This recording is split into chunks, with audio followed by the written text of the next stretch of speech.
Bueno, hoy vamos a hablar de edición genética en humanos o general, Pues en general, pero más enfocado en humanos. que es la Lo parte más nuevo. controversial, ¿no? Y controversial. Muy bien, pues bueno, me imagino que parte de esto tiene que ver con CRISPR. ¿Sí? CRISPR-Cas9. Pues es que la idea de hablar de esto es porque hace específicamente en noviembre y diciembre del 2023, se aprobó en noviembre en el Reino Unido y en diciembre en Estados Unidos el primer tratamiento para una enfermedad genética por la FDA, por el gobierno, con edición génica. Es decir, ya existe un tratamiento que tú puedes adquirir para curarte de una enfermedad genética en Estados Unidos y en el Reino Unido, y utiliza justamente esta técnica del CRISPR, que es pues bastante reciente y que se utiliza para modificar el ADN de una persona, ¿no? Lo cual es algo súper novedoso porque hace todavía, no sé, 15, 20 años, o sea, cuando yo entré al doctorado siempre nos enseñaban que, pues, Ese era el futuro. no, sí, sí, pero lo que nos enseñaban era que una enfermedad genética, pues, no se cura, ¿no? O sea, tú naces con unos genes y pues te mueres con esos genes, ¿no? Entonces, algo complicado a lo mejor para la gente que estudia genética es que, pues, tú entiendes cómo se da la enfermedad, cómo se hereda, pero realmente tú no la vas a curar, ¿no? Porque ese tipo de enfermedades genéticas, que son puramente genéticas, no se curan. Hasta, hasta ahora, ¿no? Que ya se dio el primer paso. De hecho, ya teníamos muchos, como tú dices, que el sueño era el sueño dorado, ¿no? El sueño dorado era llegar algún día, tener alguna manera de cambiar el ADN, de cambiar la secuencia del ADN para corregir los errores, para corregir las mutaciones. Y ahora ya se hizo en una enfermedad que es una enfermedad genética, congénita, o sea, naces con ella. De hecho, los síntomas aparecen más o menos pues, cuando eres bebé a los 6 meses, un año, que se llama anemia falciforme. Esta enfermedad, pues, como su nombre lo dice, se caracteriza por anemia, pero lo importante, digamos, para entender por qué se da la anemia, es que, pues normalmente los glóbulos rojos, no sé si los has visto, no tienen forma así como de donita, ¿no? Son así como una dona. Sí, claro. Todos hemos visto ahí en videitos. Entonces, Caminando por las venas. Exactamente. De hecho, esa misma forma, así como pachoncita, como en forma de rosquilla, le permite moverse entre los vasos sanguíneos y es como flexible. Esa es la forma normal que tiene. Y esos glóbulos rojos, pues dentro de ellos tienen una proteína sí es una proteína que es la hemoglobina, que se encarga de transportar el oxígeno, exactamente. Entonces los pacientes que tienen esta enfermedad tienen una mutación en la hemoglobina, donde no funciona igual. Y de hecho, esta mutación produce un cambio en la forma del glóbulo rojo y en vez de ser una rosquilla, se vuelve como una, ¿qué será? O sea, el término correcto es una hoz, pero yo creo que ya ahorita ya nadie sabe qué es una hoz, que es como para cortar el ya, como la de la bandera comunista. Exactamente, sería como una luna, ¿no? Una Sí, lunita, exactamente, sí. como una media luna, pues toman esa ¿Tanto forma. cambia? Sí, de hecho, falciforme, es esa forma, o sea, falciforme es forma de hoz en griego, no recuerdo qué idioma. Entonces, cuando agarra esta forma el glóbulo rojo, pues primero ya no puede transportar tanto oxígeno. Entonces, pues obviamente los pacientes tienen problemas, por ejemplo, para hacer ejercicios prolongados o cosas así, ¿no? Pero no solo el problema está ahí, es que la misma forma hace que tiendan a aglutinarse. Entonces, como que ¿Como hacen coágulos o qué? exactamente, como en coágulos. Y bueno, también andan por ahí rebotando y reventando los normales, porque pues tienen forma de hoz, entonces revientan a los eritrocitos normales, los glóbulos rojos normales, y entre ellos empiezan a pelotonar y empiezan a tapar pues los vasos sanguíneos y todo eso. O sea, sí suena grave. Sí, no, es una enfermedad bien fea porque pues, se empieza desde niños. Ya obviamente con la tecnología y los tratamientos donde tú vas como que parchando los defectos, o sea, cuidando, quitando el dolor y eso, viven hasta más o menos a los 40 años. Que bueno, ya es ganancia por una enfermedad así, pero de todas maneras es una vida fea porque... Sí, es lo que te iba a decir, o sea... Es una vida fea porque ellos pueden estar normales y en un momento cualquiera, no sé, se les bloquea un conducto sanguíneo del pecho y les da un dolor en el pecho, o sea, horrible. O sea, tú imagínate cuando te aplastan la mano y te da el calambre porque te detiene el flujo sanguíneo, no te lo detiene por completo, sino que te aplastas la mano y digamos que te da el calambre ese feo. o cuando estás dormido, ¿no? Imagínate que de ti no pase nada de sangre. Oye, aparte se presiona, me imagino, ¿no? Entonces se llaman ataques de dolor. Entonces, que son generalmente en el pecho, en los brazos o en las piernas. Y que pues dependiendo de la persona, pues pueden ser así unos 3, 4 al año, pero hay pacientes que los tienen más de 10 al año. Y son tan fuertes que a veces tienen que acabar hospitalizados, o sea, de tan fuerte que es el dolor. Y es por eso, porque estos glóbulos rojos se empelotan y tapan donde te toque. Ahora imagínate, como tapan cualquier vaso sanguíneo, pues obviamente está el riesgo de que te tapen No, un el vaso. cerebro, ¿no? Exactamente. Está siempre el riesgo de que te provoquen cerebral. un infarto cerebral, o de hecho, estrictamente hablando, pues un infarto de cualquier órgano te puede dar en cualquier momento. Cierto, el riñón se te puede colapsar. Cualquier órgano puede fallar. Entonces, obviamente, la mayor preocupación es el corazón y el cerebro, pero realmente podrías tener fallo orgánico de que se te tape un riñón, se te tape la vesícula, se te tape el hígado. Y entonces ellos viven todo el tiempo con dolores, o sea, dolores bien intensos y con el temor de qué es lo que se me va a tapar de repente. Entonces, es una enfermedad complicada que, pues, como tal, no tenía cura, ¿no? Hasta que ya con CRISPR, pues ahora encontraron la forma de modificar la secuencia, de modificar el gen para corregir ese defecto genético. Y el estudio en el que la FDA lo aprobó en Estados Unidos es un estudio pues largo, que de hecho ya las personas que lo recibieron ya pasaron 4 años y no han tenido hasta el momento ningún problema. De los 29 que le aplicaron el tratamiento, 28 se curaron. ¿Y el otro qué habrá pasado? Pues es que, mira, a fin de cuentas todos los tratamientos no siempre son completamente eficientes, ¿no? Pero el hecho de que 28 de 29 salga es muy alto, ¿no? O sea, es buen porcentaje. Bueno. Al grado que pues la FDA aprobó el medicamento para la venta. Ahora, ¿qué es esta técnica? No. Y cabe mencionar que lo importante a lo mejor, bueno, sí, o sea, a uno no le funcionó. Pero lo importante es que de ellos, pues supongo que lo más importante es que no le dio un efecto secundario, ¿no? Sí, que los 28 están hasta ahorita. Obviamente luego te dicen, es que quién sabe qué vaya a pasar. Pues sí, como en cualquier tecnología. Como y cualquier medicamento, ¿no? Como con las vacunas, ¿no? Que dicen, es que quién sabe qué vaya a pasar. Es cierto, siempre se sopesa el costo-beneficio. Llevan 4 años hasta ahorita esos pacientes y parece que todo va bien, pero pues sí, nadie te garantiza que en 10 años no. Es el riesgo en cualquier tratamiento, ¿no? Sobre todo nuevo. Pero el hecho de que haya funcionado tan bien y que haya pasado tanto tiempo y sigan bien, pues es muy, muy prometedor. Porque la vida que ellos tienen, pues es una enfermedad difícil, es una enfermedad con mucho dolor. Esos ataques son muy, muy dolorosos y donde siempre está tu vida en riesgo. O sea, ya sea porque te falló un órgano y luego otro órgano, o porque de tiro te dio un infarto cerebral y... No, y si te falla un órgano, me imagino que difícilmente eres candidato para un trasplante o algo así. Exactamente, es complicado.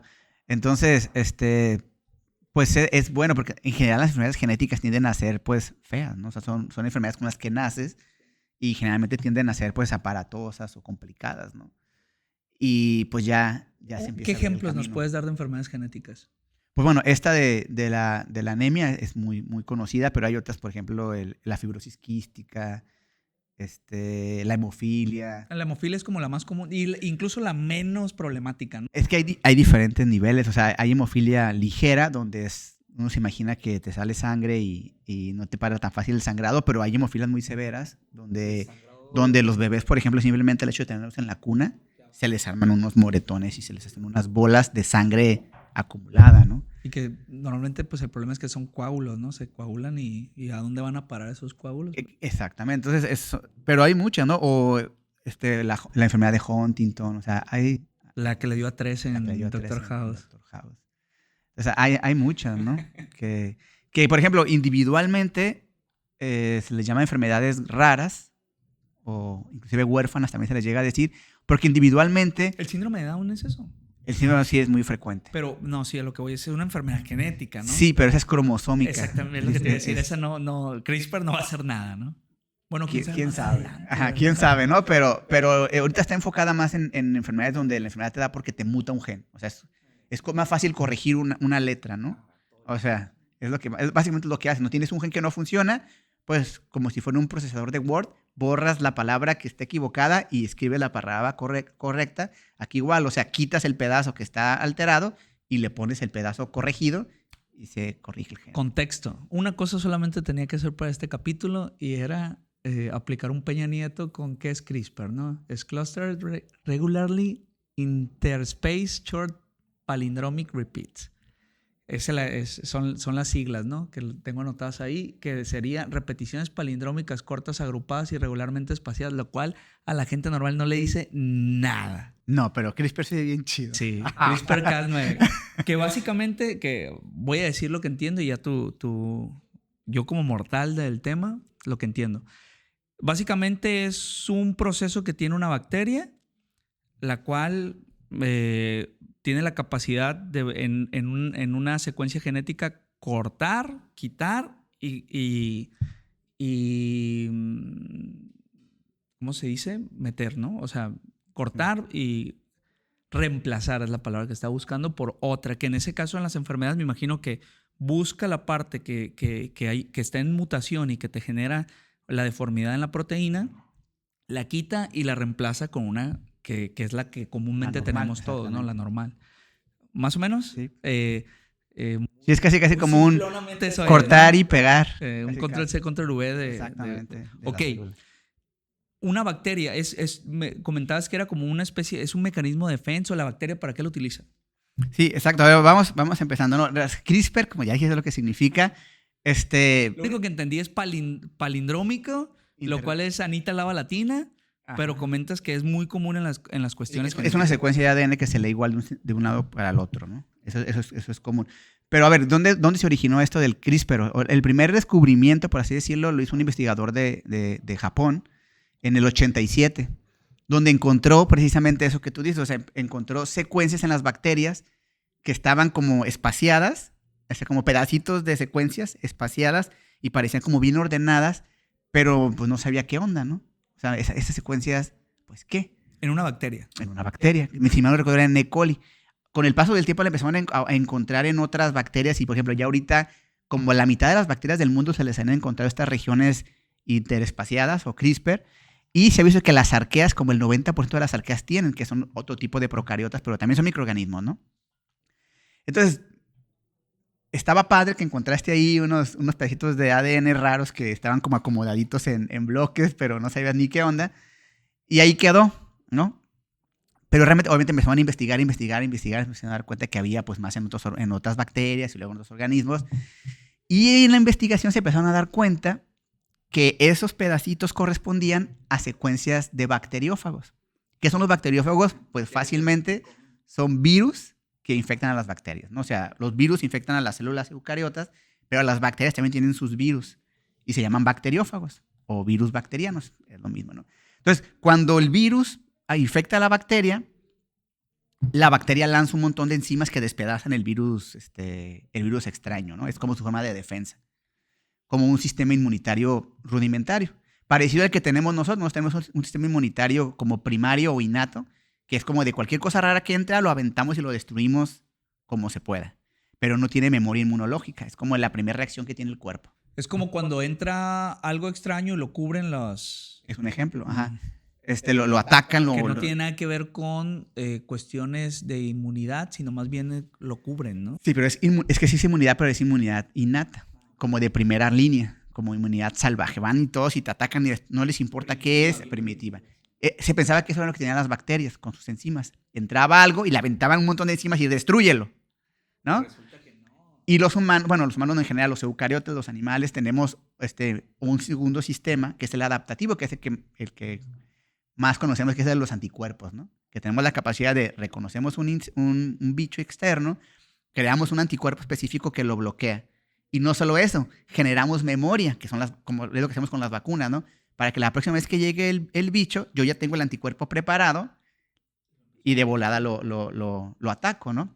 Que es lo que hacen las vacunas, ¿no? O sea, te doy a ti ya sea un virus o una bacteria muerto, atenuado o un cachito de él, para que tu sistema inmune lo agarre, lo conozca, haga anticuerpos, y cuando ahora sí llegue el bueno, pues ya tienes todo el arsenal preparado, ya lo tienes bien identificado y te dejas ir rápido por él. No, y bueno, aquí desde mi ignorancia y todavía las más nuevas que eran las de ARN, que te dan el segmento y que tus mismas células generan el cachito al que quieres atacar, ¿no? De hecho, siempre lo genera la célula, o sea, pero sí, o sea, originalmente las primeras vacunas eran obviamente no había tanta tecnología, era agarro la bacteria o el virus, lo atonto y te lo aviento, ¿no? Entonces, como está atontado o muerto incluso, pues no te va a provocar la enfermedad, pero tú lo vas a poder agarrar, escanear y generar tu anticuerpo. Pero ya después se dieron cuenta que pues te podía fallar, ¿no? A lo mejor no estaba tan muerto o tan atontado y había gente que se acababa enfermando por la vacuna. Y ahora las nuevas vacunas ya no te ponen el virus completo, la bacteria completa, ni muerta ni viva. Buscan el pedacito que es el que despierta tu respuesta inmunológica y te lo avientan, ¿no? Pero por pedacito ni siquiera es el pedacito del virus, ¿no? En el caso del COVID era la proteína Spike, que es la que pega. No, es el código de la proteína, ¿no? Ah, sí. Ajá, sí, o sea, antes de las vacunas de ARN, lo que te ponían era, por ejemplo, darte la proteína pequeñita que detecta el sistema inmune. La que entra a tu célula, que ya se reproduce y ya es lo que te da el COVID. Ajá, y ya la agarras, la escaneas y produces el anticuerpo.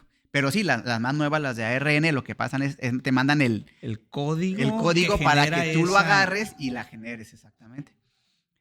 Entonces, se pensaba que eso solamente era pues de organismos superiores, ¿no? Y que las bacterias no tenían como memoria inmunológica, sistema adaptativo. Entonces, al empezar a darse cuenta, volviendo al CRISPR, que las bacterias o varios microorganismos tenían estas secuencias y esas secuencias correspondían a pedazos de diferentes virus, dijeron, caray, o sea, está coleccionando pedazos de virus, parecido a lo que hacemos nosotros con la memoria inmunitaria. Y de hecho fue hasta el 2005 cuando un doctor español, Francisco Mojica, fue el que dijo, oigan, ¿saben qué? Es que esto es un sistema inmunitario de bacterias. Y de hecho fue el que le puso el nombre de CRISPR. Y dice, ¿qué era CRISPR? Repeticiones palindrómicas cortas, agrupadas y regularmente espaciadas. No me hagas repetirlo en inglés porque infrastructure. Que no me dice nada, insisto. Hace referencia a las secuencias que encontraron en la bacteria, que te digo, son secuencias que están separadas de manera como cassettes. Equispaciadas, o sea, agrupadas regularmente espaciadas. Exactamente, son haz de cuenta, como trenecitos y son vagones. Y cada vagón es un pedacito de un virus diferente. Que de hecho... Como una bodeguita. Igual, ¿no? Desde mi ignorancia tengo entendido que yo al principio CRISPR pensaba que era un sistema de un virus. ¿Por qué? Porque tengo entendido que cuando te pega un virus, hay virus que se quedan ya en tu ADN, ¿no? Te pueden insertar. O sea, y te bajan las defensas y ¡pum! Lo reproducen, ¿no? Algo así entiendo, ¿no? Entonces yo por eso dije, o sea, seguramente, por ejemplo, no sé, recuerdo, ¿qué será? Pues hay un herpes, ¿no? Hay un herpes que te pega y te bajan las defensas y te vuelve a dar, ¿sí? Y algo así alguna vez escuché a tíos que son médicos, dice, no, lo que pasa es que te modifica, se queda en tu ADN. Entonces yo por eso pensaba que era un sistema de ese tipo. ¿Es algo así lo que hace? O sea... No, aquí es al revés, es para defenderse de los virus.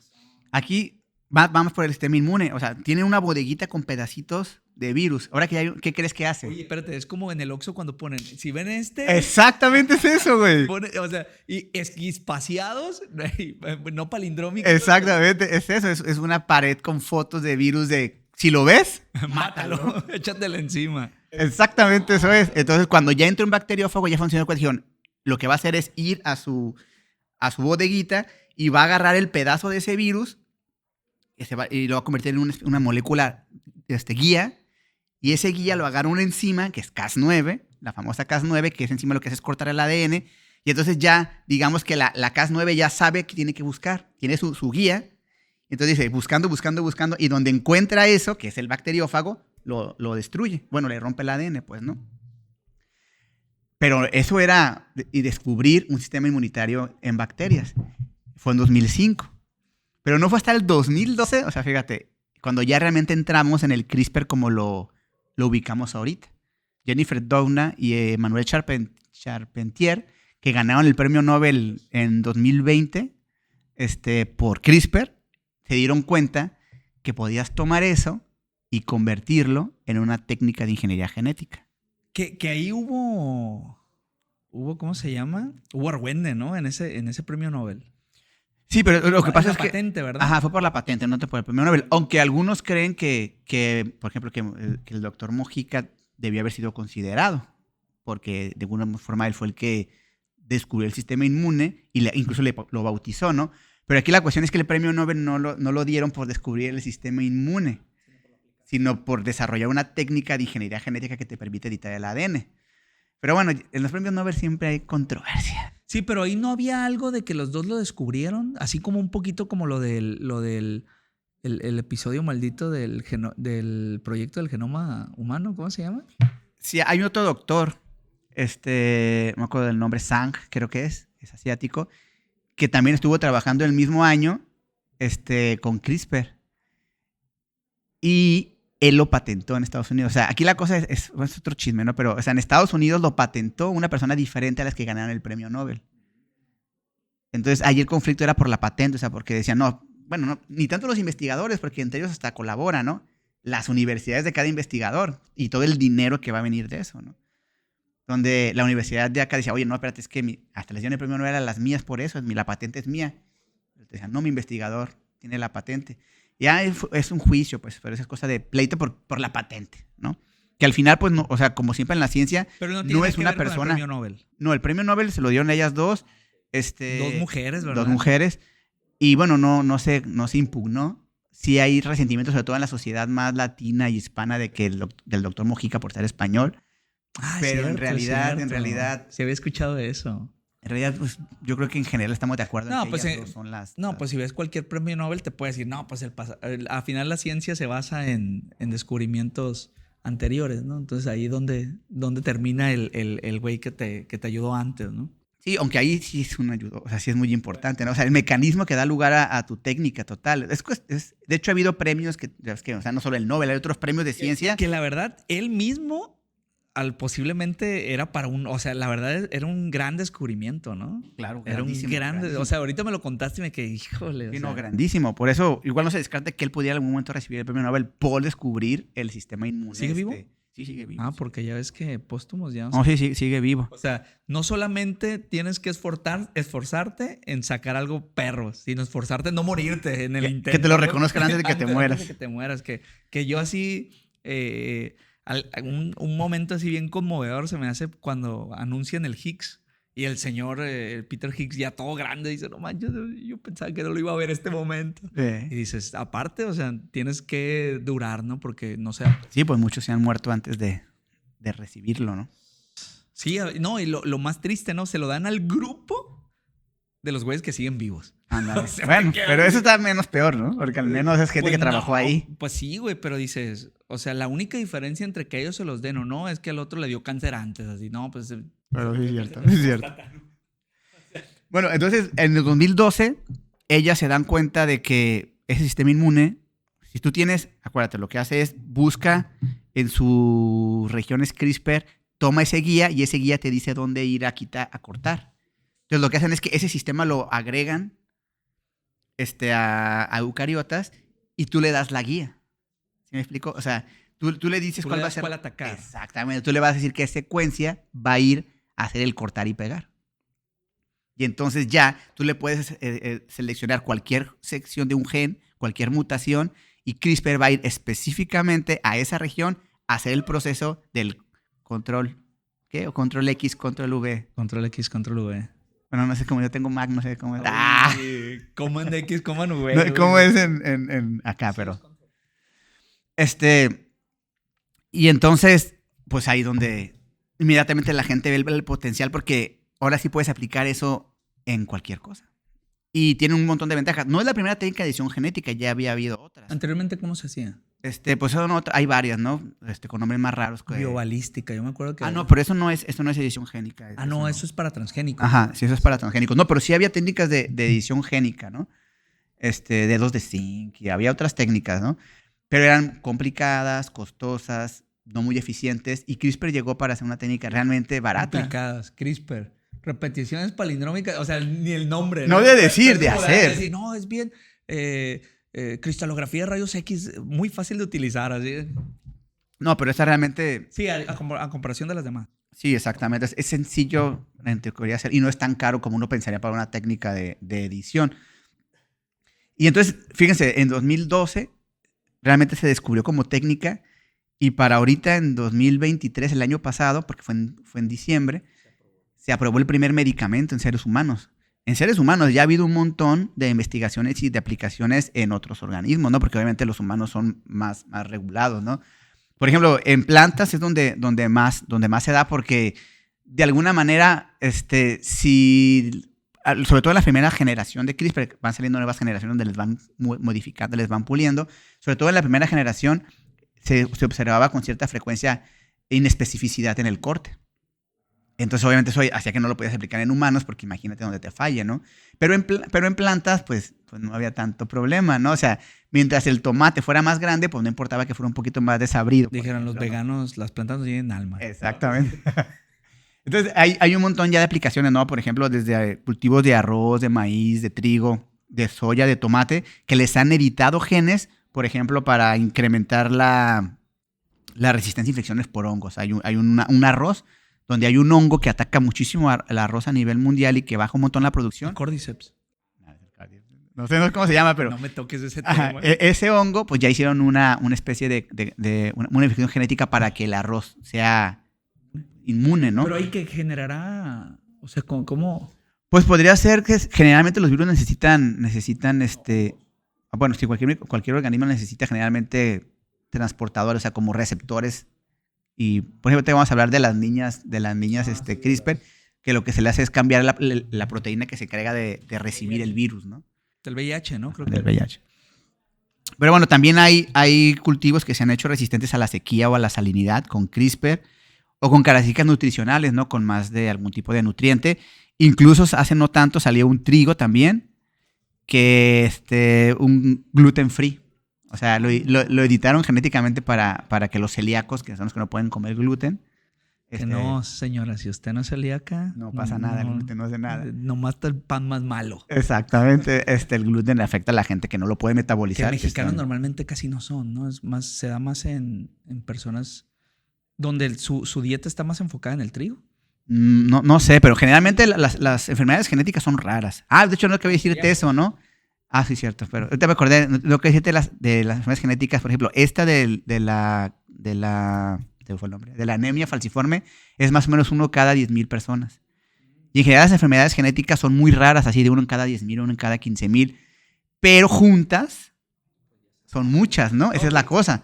Entonces, por eso les llama enfermedades raras y huérfanas, porque a veces no se les hacen tratamientos. Porque son pocos y no se puede costear. Pero si las juntas, o sea, tú dices, ok, me agarro de cada enfermedad genética y me voy a encontrar bien poquitos con fibrosis quística y bien poquitos con anemia falciforme.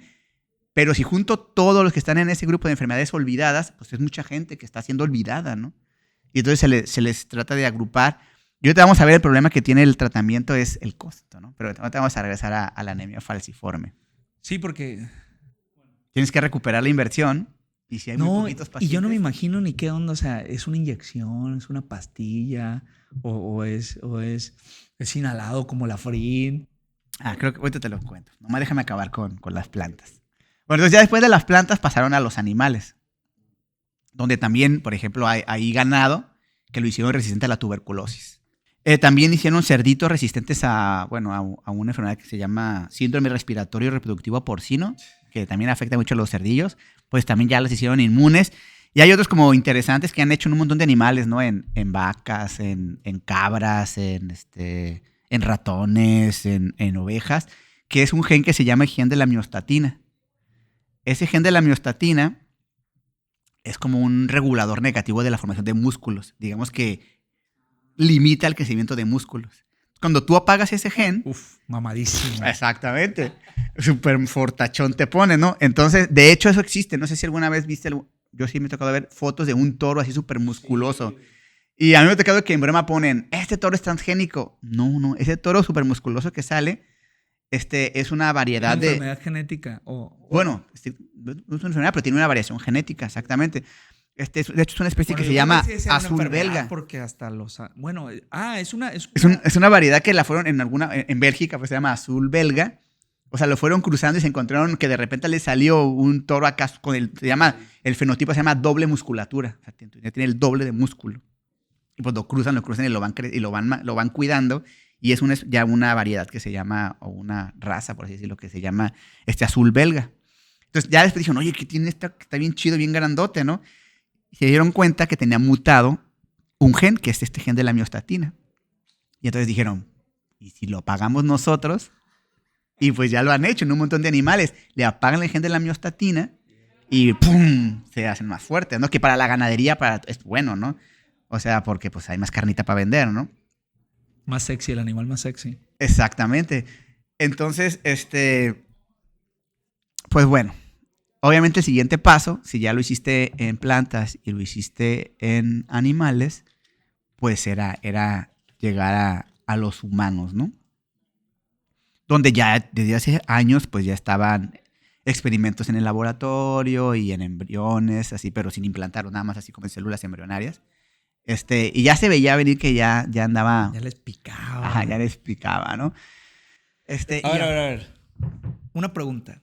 Si tú tuvieras, bajo tu conocimiento, decir, ¿qué enfermedad seleccionas para aplicarlo en CRISPR? O sea, tú desde tu punto de vista de que, ay, pues mira, este es un gencito nada más, muy sencillito. Yo creo que inicio con este. Es que lo que te mencionaba hace rato, es que en realidad las enfermedades genéticas que se llaman monogénicas, donde es un solo gen el que produce, que son muchas, son todas enfermedades raras, todas este tipo de enfermedades son producidas por una mutación en un gen. Todas esas, teóricamente, pueden ser reparadas de manera relativamente sencilla con CRISPR. Las enfermedades más complejas, que se llaman multifactoriales, que tiene que ver el ambiente y muchos genes, va a ser más difícil, ¿no? Porque tienes que identificar todos los genes que participan y el efecto del ambiente. Las mayorías que conocemos, las más famosas, generalmente son multifactoriales, ¿no? La obesidad, la diabetes pero esas no son mellitus. genéticas. Exactamente. Bueno, Es sí, la tiroides. o sea, sí son genéticas, pero no puramente genéticas. Hay una influencia del ambiente con la genética y luego no son de un solo gen, sino que hay muchos genes que participan. Esas van a ser más difíciles que CRISPR llegara a activar, pero de alguna manera sí podría llegar a pasar, ¿no? Pero los que son el blanco ideal ahorita, que está empezando, son monogénicas, ¿no? O sea, una sola mutación, que ya la sabemos cuál es, te produce una enfermedad, cambiamos esa mutación, y todas esas enfermedades raras... Que normalmente va enfocado a una sola proteína. Exactamente. Que nomás tienes que reparar una. Entonces, por ejemplo, ya en humanos, ¿no? O sea, perdón, ¿estás diciendo que podrías curar la intolerancia a la lactosa con CRISPR? Pues sí. Sí, es una mutación. Bueno, no es una mutación, creo que se deja de producir, ¿no? Pero es una variante génica. De hecho, lo normal, o sea... Es que no la tengas. Es que se apague. O sea, haz de cuenta que lo normal es que naces cuando dejes de recibir pecho. Exactamente. Sí. Pero hay una mutación que tienen algunas personas que hace que no se apague y la sigas produciendo. Entonces ahí... O sea, que no seas intolerante a la lactosa, en realidad es la enfermedad. Exactamente. Es que es curioso porque sí, o sea, lo normal sería que ninguno de nosotros fuera tolerante a la lactosa. Pero me imagino que como sigues estimulándola con leche de vaca, pues me imagino que por eso no se deja, ¿no? Que creo que he escuchado eso. Si dejas de tomar la leche, es cuando te vuelves intolerante a veces. Pues, quién sabe, no soy experto en tolerar la lactosa, pero sí hay una mutación ya identificada que los tolerantes a la lactosa tienen. Inclusive se sabe en dónde se produjo, hace cuántos años. Esa mutación es muy conocida. Como el alcohol también podría ser, ¿no? Que ya se sabe, pues. Entonces, ahí el mutante es el tolerante. Exactamente. Y el normal, por así decirlo, es el que es intolerante. De hecho, hay regiones donde pues muy poca gente es tolerante y hay regiones donde mucha gente es tolerante porque tiene que ver cómo se distribuyen las mutaciones. Es como los celíacos, supongo. Exacto. Entonces, ya en humanos, ¿no? ¿Qué se ha hecho en humanos? Ya no solo en el laboratorio, sino pues ya aplicado. Esta es la primera vez que se hace un tratamiento, pero no es la primera vez que utilizamos CRISPR, ¿no? Por ejemplo, ya en el 2022, de hecho, ¿qué fue? En diciembre del 2022. Entonces, fue continuando con los humanos a inicios, de hecho, específicamente en enero del 2022, donde se hizo el primer trasplante del corazón de un cerdo a una persona. Y se hizo modificando genéticamente con CRISPR el corazón del cerdo. ¿Por qué? Porque naturalmente, obviamente el cuerpo humano iba a rechazar un corazón de cerdo. Entonces lo que hicieron fue editarle 10 genes. Le cambiaron 10 genes para facilitar que el cuerpo humano, el sistema inmunitario humano no lo detectara como extraño, por así decirlo, y no lo atacara. Porque obviamente el riesgo es que en cuanto le metían el corazón, pues el sistema inmune se le dejara ahí y lo destrozara. Entonces fueron 10 genes, si mal no recuerdo, apagaron 4 genes de cerdo y modificaron 6 genes de humano. Entonces como que le Pero bajaron... también al humano. No, o sea, al cerdo le hicieron la modificación para que se pareciera al humano. Porque tenemos muchos genes en común, pues, ¿no? Entre todos. Entonces, algunos que lo hacían muy de cerdo, los apagaron y los que eran parecidos al humano los editaron. Es que modularon 10 genes para que lo aceptara el paciente. Obviamente era una persona que ya estaba a punto de morirse, ¿no? Estás diciendo que no le perdías mucho. No, y él lo dice, hay una entrevista, pueden buscar una entrevista, él da una entrevista donde dice, es que para mí era eso o morirme, ¿no? ¿Por qué? Porque hay un montón de gente en la lista de espera y hay gente que pues nunca va a estar nunca es candidato, ¿no? Él tenía 57 años, pues no era candidato y pues se la jugó, ¿no? ¿Estás diciendo que los de 57 años están en tiempos extra? No, pero además tenía otras cosas. Es que ya estaba muy, imagínate, era el problema cardíaco, estaba muy mal, pues, estaba por morir. La cosa es que el 7 de enero se hace el trasplante y pues lo publican en todos lados y pues muy bien porque pues, lo aceptó, pero pues se murió. Y me imaginé. Se murió el 8 de marzo. ¿Y de qué se murió? Le dio un infarto cerebral. Sí, fue un infarto. No, pero sí fue al corazón. Fue un infarto y la primera versión es que se vio en todos lados, pues lo atropellaron. Lógico, era que pues fue porque al final él pues no soportó el procedimiento, ¿no? Que puede ser algo esperable hasta cierto punto. Pero ya el puro hecho de que una persona haya vivido 2 meses con un corazón de cerdo, ya es algo... Es un avance. Y se murió a los 2 meses. Pero eso ya, simplemente eso vale la pena mencionarlo, ¿no? Algo interesante es que en junio de 2023, o sea, el año pasado, se publicó en la revista Lancet, que es una revista muy importante, como el seguimiento de ese paciente de ya muerto, los estudios. Y determinaron que no se murió por una... ¿Cómo se diría? Falla cardíaca. Por no aceptarlo. Por un rechazo. Esa es la palabra. Un rechazo hiperagudo, que sería un rechazo inmediato. Sino que parece ser que... O sea, sí fue al final un problema inmunológico. Sí fue un problema cardíaco. Porque tengo entendido que cuando te hacen un trasplante, incluso vives bajo un tratamiento para bajarte las defensas, ¿no? Precisamente para que no suceda eso. Exactamente fue eso. Aparentemente estaba tan inmunodeprimido que pues se murió por causas múltiples, pues. Pues un año después, pareciera que está descubriendo que no fue por el corazón de cerdo. Pero bueno, al final de cuentas se murió y fue como el primer intento, ¿no? Que abre la puerta a un montón de investigaciones. Y hay entrevistas con el señor. ¿Y está postrado o está...? No sé, yo la que vi, yo la leí. Ah, ok. Pero te la ponen entre comillas y todo, ¿no? Él murió en marzo del 2022 y se lo pusieron en enero del 2022. Recuerdo haber escuchado esa noticia, pero no lo ubicaba en el tiempo.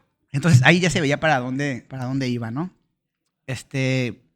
Y ahora llegamos de nuevo a la anemia falciforme.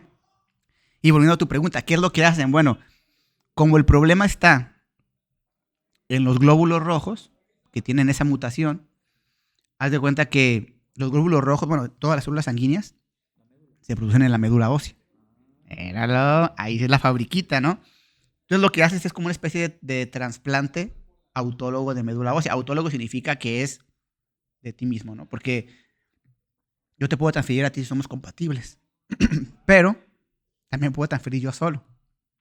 Entonces, de hecho, para que te den el tratamiento que te digo es para niños mayores de 12 años. Yo creo que no se la quieren jugar con niños muy pequeños, lo entiendo, y que estén en esta situación, o sea, que cumplan los requisitos para... Oye, pero en 12 años te puedes ir, ¿no? También está perro.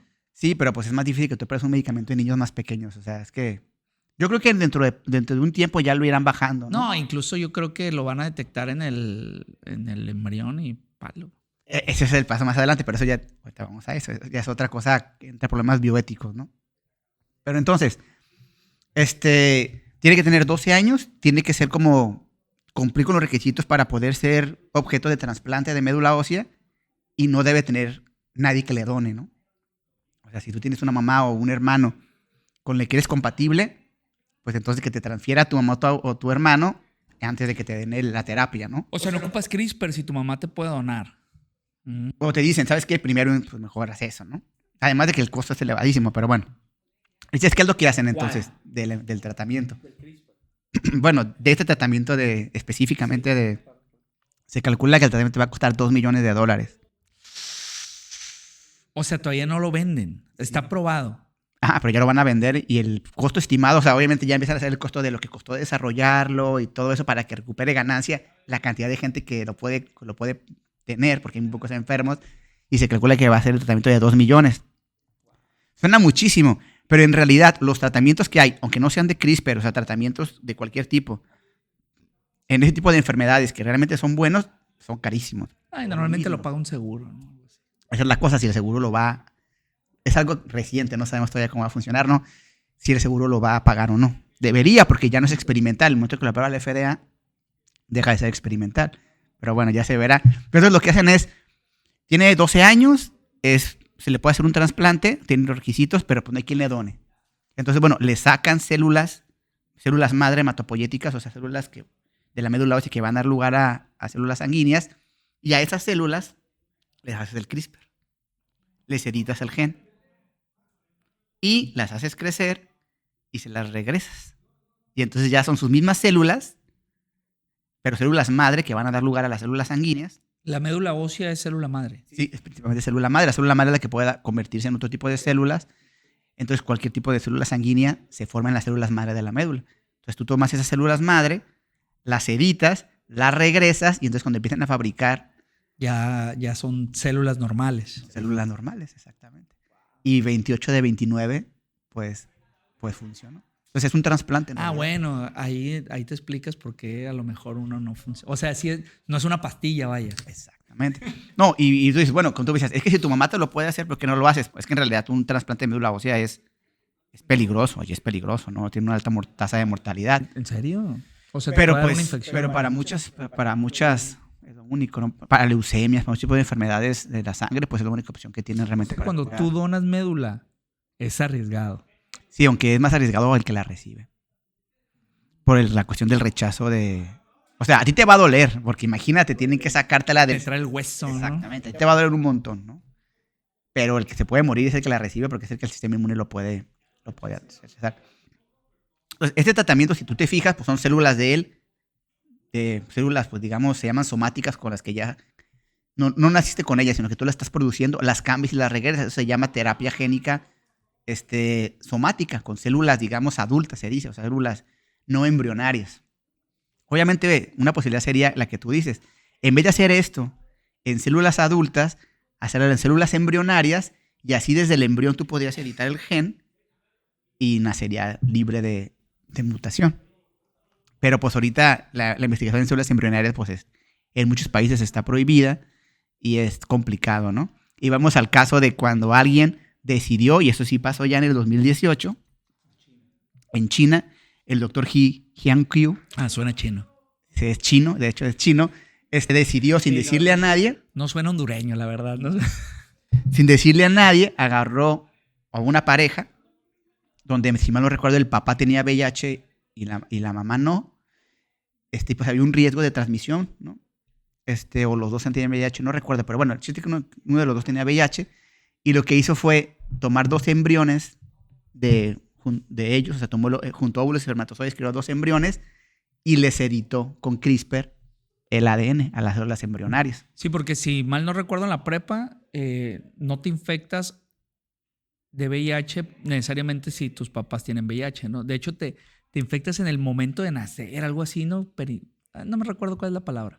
Sí, ahí puedes tener cuidado, que es una cosa que mal también le criticaron, o sea, como de... No era necesario. Exacto, no era tan necesario, ¿no? Pero no era eso. Entonces lo que hizo fue agarró los 2 embriones y hay una proteína que se llama CCR5, que esa proteína básicamente es la que se encarga de permitir la entrada del VIH a la célula.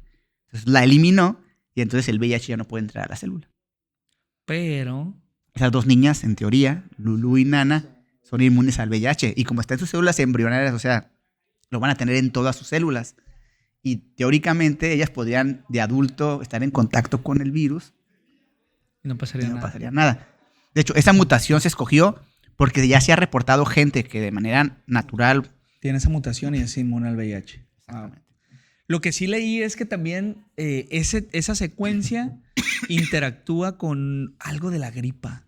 O sea, leí que también, o sea, a final de cuentas, por lo poco que entiendo, el CRISPR agarra, checa la secuencia aquí, o sea, la detecta, cambia, reemplaza, pero sigue.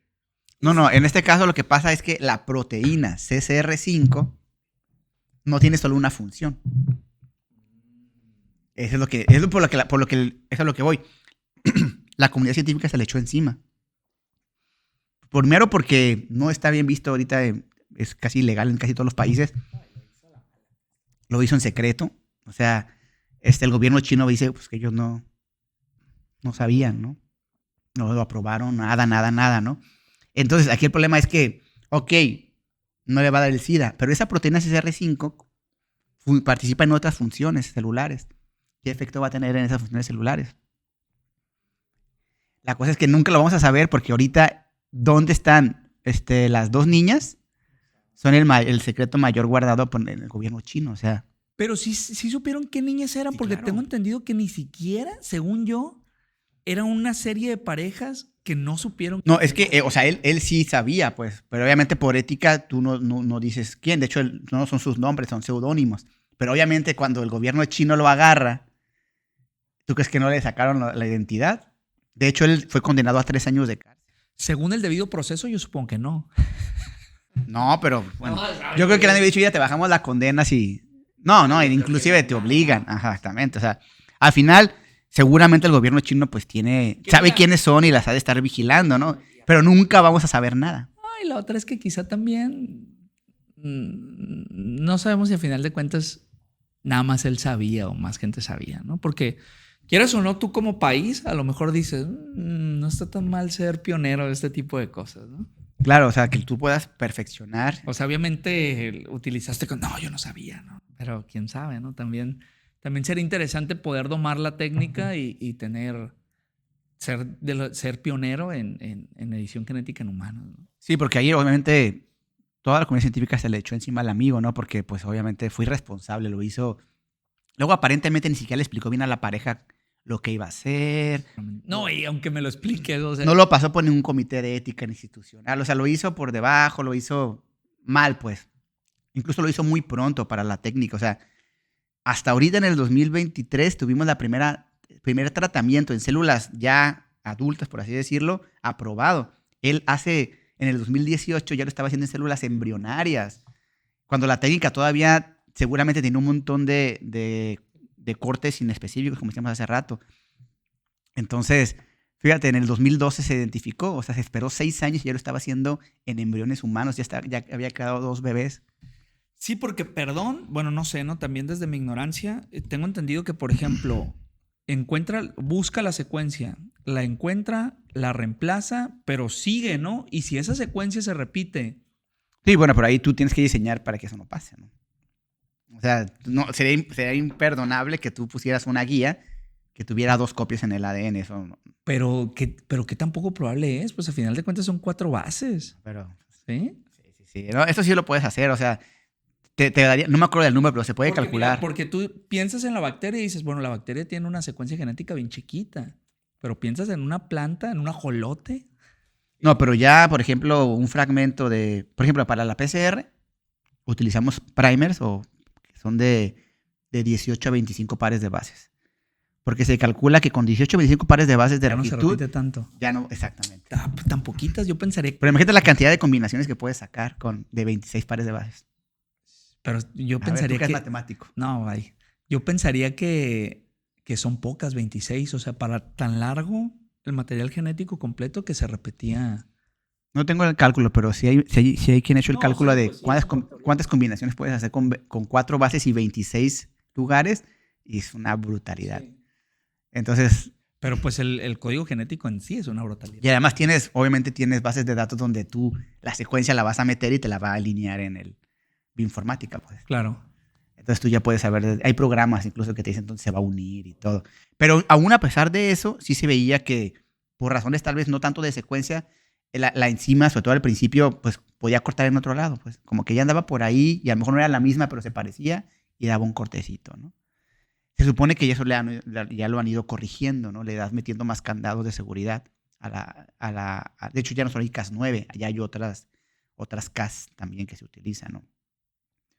Pero entonces, pues el amigo a la cárcel, 3 añitos, que pues bueno, para hacer algo de solamente hacer una investigación. Le salió baratísimo. Le salió Por barato. eso te digo que a mí se me hace raro. El gobierno chino no es precisamente blandito, ¿no? Y tú dices, 3 años por hacer esa salvajada. Y ya salió. Y fíjate. Ya salió y... ¿Y dónde está? ¿Quién sabe? No, sí se sabe. Da conferencias y todo el güey. Sí, el vato dijo, bueno, obviamente ninguna universidad me va a contratar. Que venga a una plática. Ninguna universidad me va a contratar, entonces él va por la iniciativa privada, pero va a seguir trabajando con CRISPR. O sea, él dijo, yo voy a seguir trabajando con lo mismo, pero por la iniciativa privada. Y está buscando, obviamente, inversores. Ahora ahora lo están criticando un montón los científicos chinos porque dicen que es engañoso, pues. O sea, que lo que él quiere es hacer negocio diciendo que va a hacer CRISPR, pero que lo que está buscando es fondos, pues, para quién sabe qué, y que está manchando el nombre de la ciencia china, ¿no? Sí, pues volvemos a lo mismo, ¿no? La ciencia china. No, pero termina, si hace algo mal, pues va a pasar lo de los transgénicos, ¿no? Todos asustados, van a parar la tecnología, porque no se siguió el protocolo adecuado, ¿no? Sí, normalmente, si tú te fijas, cada vez que hay un descubrimiento científico, los científicos siempre como que tratan de animar a la gente, a las empresas que hagan la tecnología, ¿no? A la gente, a los gobiernos. Siempre el científico es el que quiere promover la tecnología que avance. Y el caso de CRISPR es muy especial porque es tan sencillo, entre comillas, económico y accesible, que los científicos... No, ese es para pagar el tratamiento. Pero hay chavos, se llaman biohackers, que en su cochera se están inyectando esta misma gen de la miostatina, se lo están inyectando. O sea, es un problema en Estados Unidos. Hay un documental en Netflix, ¿no? ¿Biohackers? No, Biohackers es la serie. Bien mamila, pero ¿no? hay un documental creo que se llama... Selección Antinatural. Selección Antinatural, que sale un chavo que... Nunca lo he terminado de ver. Un pelo pintado así, ¿no? Fíjate que ese chavo vino a dar una conferencia aquí a la UAS en Culiacán, creo que el año pasado. ¿Quién le abrió las puertas? ¿La UAS? ¿En la UAS? ¿Pero tú le abrirías las puertas? Pues no sé, pero es que sí es muy famoso el morro. Pues sí, pero yo creo que... Y él promueve que todo el mundo pueda hacer CRISPR en sus casas, pues, o sea... Pues yo no le abriría las puertas de una universidad. Y él llegó a grabarse, pues. De hecho, en el documental se ve, o sea, él en vivo se inyecta CRISPR. O sea, ¿Y qué hay? ¿Qué onda? ¿Cómo le ha ido? O sea, ya tiene años. No, la cura es que no se puso musculoso, ¿no? Entonces no le funcionó, pero pues se inyectó y no es el único, ¿eh? No, pues sí. ¿Y en la teoría funciona? O sea, ¿funciona así de simple como inyectarte CRISPR? Es que podría. Porque si tú me dices, no, pues el glóbulo rojo es en la médula, extraigo, corto, dices, es algo mucho menos simplón que te manden un kit e inyectártelo, ¿no? Exactamente. Que él es lo que dice. Sí, o sea, él compra el kit que se utiliza en el laboratorio para hacer pues, experimentos de CRISPR, pero se lo inyecta, ¿no? Obviamente no le ha funcionado porque el amigo ni está más fuerte ni está más nada. Ahí el güey, ¿no? Así como que sí le pega el gym, pero no como toro belga. Exactamente. No como vaca belga azul, ¿cómo se llama? Pero son varios, ¿no? Que andan en eso, lo de los biohackers anda un poquito de moda. Y eso habla de, por lo que te digo, o sea, cómo los investigadores, que normalmente son los que promueven la tecnología, en el caso de estas, son los que están pidiendo calma. O sea, Jennifer Doudna ha salido varias veces, que es la ganadora del premio Nobel, a pedir calma. O sea, vámonos lento. Porque la gente está volviendo literalmente loca. Vamos a hacer esto. Los investigadores todos quieren hacer CRISPR desde el área de genética, biología molecular. Y está bien porque... ¿Qué clase de inteligencia artificial es esa? No, aquí en nuestra área. Uy, no. De hecho, ahora que lo dices, el amigo chino, lo que él está promoviendo, su Kickstarter, por así decirlo, es como de que él va a hacer inteligencia artificial aplicada a CRISPR para curar no recuerdo qué enfermedad y está buscando dinero. Esto... En una entrevista dijo que estaba esperando que Alibaba le diera no sé cuántos millones. Le tira bajito. No, que es un dineral lo que pide, No, pues Alibaba aparte. Que no dijeron que Alibaba había dicho que sí, ¿no? O sea, que él quiere que empresas como Alibaba le den dinero, ¿no? Y pues ahí estamos, ¿no? O sea, la primera enfermedad que se puede curar, seguramente no la última. Empezaremos a ver mucho más de eso.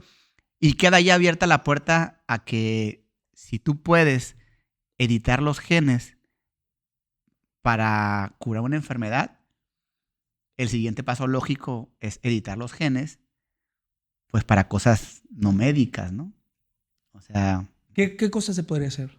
no, pues desde cosas sencillas como modificación. O sea, si tú identificas un gen que sirve para algo, por ejemplo, el color de ojos, la estatura, la inteligencia, Pero justo esa es la fertilidad. justo esa es la pregunta. O sea, yo no entiendo cómo yo, como ese compa, te inyectas y te cambio el color de ojos.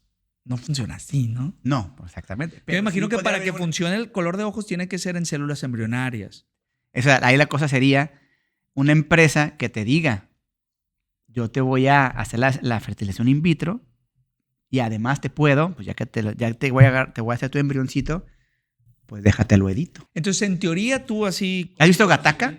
Sí, no lo he visto, pero ya sé cuál es. O sea, Gattaca es eso, ¿no? O sea, obviamente cuando salió la película de Gattaca no existía CRISPR, ¿no? Pero habla de un futuro donde los papás pueden elegir bebés a la carta, ¿no?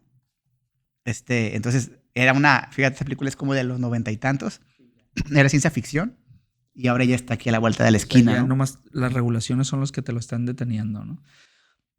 Pero mi punto es, desde mi ignorancia, por ejemplo, ¿cómo, o sea, si no es en célula embrionaria y si no es sacándote la médula, porque también la médula estás hablando de células madre? Madre, sí, Pero si no son células madre o embrionarias, sino somáticas, ¿cómo funciona CRISPR? O sea, ¿qué te puede modificar? ¿Qué te puede regular? ¿Qué te puede...? No, pues ahí lo más importante sería generalmente hacerlo en células madre para que tenga hijas, ¿no? O sea, Porque por eso entonces no le funciona a mi compa pelo güerito, ¿no? sí, porque seguramente las células mira, el problema que tiene no solo CRISPR, sino cualquier tipo de terapia génica es no tanto tener el gen corregido, sino cómo lo haces llegar a las células blanco, ¿no? O sea, cómo haces que ese virus, porque antes la terapia génica se hace a través Sí, de porque virus. nomás te va a modificar una, Exactamente. ¿no? O un puñito si quieres. Sí, bueno, no sí. ajá. Nada más con las que tiene contacto, pero el chiste es de que lo haga en células que se están reproduciendo, ¿no? Exactamente. Que ese es el desafío que tienen esas técnicas, ¿no? Por eso también, además de este tipo de enfermedades de genéticas, también se le ve mucho potencial en el cáncer. Porque en el cáncer ahí son células que están en constante, los tumores son los que están en constante crecimiento y tú puedes ahí tratar de empezar a meter modificaciones para que cuando vaya creciendo el tumor vaya No, y está bien dividiendo. localizado, ¿no? Y está bien Aparte. localizado. Entonces, exactamente, es más fácil hacer llegar ahí la terapia. Pero bueno, todos se empañan, o sea, todo está en investigación, ¿no? ¿A dónde nos va a llevar CRISPR? Pues quién sabe, ¿no? Pero el hecho de que ya haya sucedido un trasplante de un corazón de cerdo a una persona gracias a CRISPR y que ya se pueda curar una enfermedad genética que tienes de nacimiento con CRISPR, pues habla de que O sea que podría ser las nuevas vacunas. también se puede utilizar, sí. O sea, bueno, ahí es más difícil también porque normalmente los virus están mutando, ¿no? Y las vacunas se están actualizando. Pero, por ejemplo, estaba pensando lo del VIH, que es un virus de ADN, ¿no? Entonces muta un poquito menos. Pero bueno, ya podrías nacer con inmunidad a ciertos... Sí, acá como en este caso de las bebés, tú no estás yendo sobre el virus, estás yendo sobre la célula para que no permita entrar al virus. Uh-huh. Las vacunas generalmente son contra el virus, ¿no? Uh-huh. Sí, ahí ya no. Es un enfoque Sí, pues diferente. es lo que pasó con el COVID, ¿no? Por ejemplo, era de un pangolín y afectaba al pangolín, mutó para entrar en la célula humana, ¿no? Que es la zoonosis. Entonces ahí no tendría la manera de entrar, ¿no? Que es lo que también hicieron con las niñas chinas, ¿no? O sea, el virus puede llegar a ellas, o sea, pero no va a entrar en las células porque esa proteína está mutada. Entonces, en muchas enfermedades infecciosas tú podrías identificar el mecanismo de ingreso del patógeno y bloquearlo. Pero entra en el mismo problema que hablamos con las niñas, ¿no? Muchas veces es como que una proteína no funcione solamente para una cosa, sino que tenga muchas funciones. Y ahí es donde Entonces, puedes hacer un desmadre. Exacto. Tendrías que estar muy seguro de qué funciones tiene y qué impacto tiene. O hacer muchas pruebas, que es lo que se debe de hacer. Pruebas antes en ratones. Bioinformática te puede servir, ¿no? Podría servir. Que, por ejemplo, pues las técnicas como AlphaFold, yo estoy segurísimo, te lo firmo, que ellos ya no están simplemente en la morfología, ellos ya están trabajando con la interacción entre una cosa y otra, ¿no? Entonces podrías hacer el análisis multifactorial de la interacción que puede tener. quién sabe. Vienen muchas cosas muy geniales. Buen momento para leer genética y estudiar genética. ¿Cómo se llama el libro? ¿Su Biblia? ¿De qué? ¿De genética? Bueno, no hay una Biblia, pues. O sea, en clase se utiliza mucho el genes. Pero, por ejemplo, Jennifer Doudna, que es tiene un libro, lo vi en Amazon. No lo he comprado porque está como 400 pesos, pero lo voy a comprar. Que se llama, y ya está traducido al español, que se llama Quebrando el Código o algo así. Y habla sobre cómo... es que es crack en inglés. O sea, sería como, sí, quebrando el código. Que habla de la historia. Hackeando, güey. O sea, bueno, va más enfocado en como hackear, pues. Uh-huh. Y es un libro que escribió ella con ayuda de alguien más, que seguramente le ayudó en la parte literaria. No lo he leído, pero ya lo vi, que habla de cómo de toda la historia del CRISPR, ¿no? Listo, pues vámonos porque ya viene la clase. Sí, ya no están esperando los No, alumnos. pero yo creo que ni va a dar clases aquí. ¿Cómo se llama? Sale pues, no, pues excelente, muy interesante. Gran plática. Muy bien, nos vemos para la próxima. Gracias. Vámonos. Ya me pega el sol bien machín.